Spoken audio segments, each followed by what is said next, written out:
The fact that the human person is in God's image means, among other things, that we possess free will.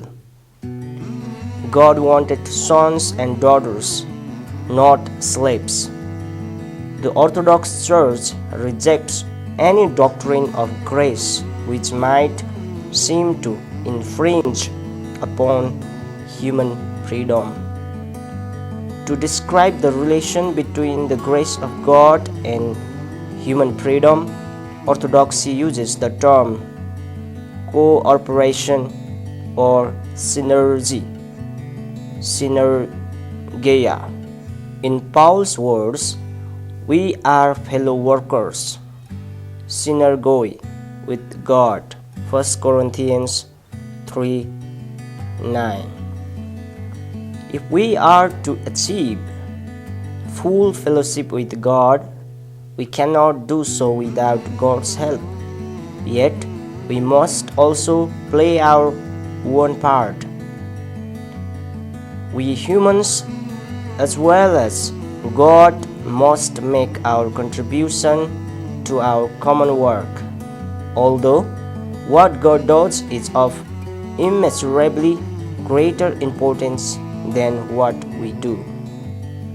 The incorporation of humans into Christ and our union with God require the cooperation of two unequal but equally necessary forces, divine grace and human will. The supreme example of synergy is the Mother of God. The West, since the time of Augustine and the Pelagian controversy, has discussed this question of grace and free will in somewhat different terms, and many brought up in the Augustinian tradition, particularly Calvinists, have viewed the Orthodox idea of synergy with some suspicion. Does it not ascribe too much to human free will and too little to God?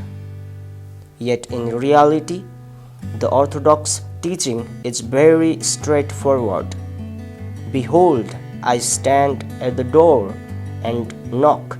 If anyone hears my voice and opens the door, I will come in. Revelation 3:20.